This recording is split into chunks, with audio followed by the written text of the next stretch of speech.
Hey everyone, in this video I'll show you how to watch members only videos on YouTube.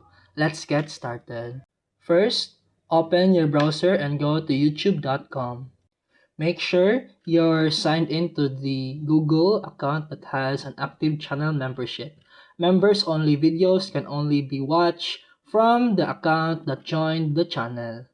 Since I'm not yet a member, so if you're a member, what you need to do first is visit the YouTube channel where you became a member. Then, just click on the membership tab to check their community posts. Creators often post members only content there. Now, look for videos labeled with a members only badge or the join icon.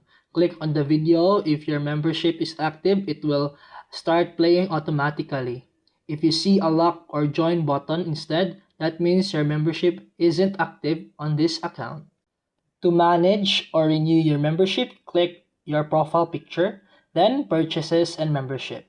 From here, you can renew, change tiers, or cancel your membership anytime. And that's it for today's video. If you found this helpful, please like and subscribe for more videos. See you in the next one.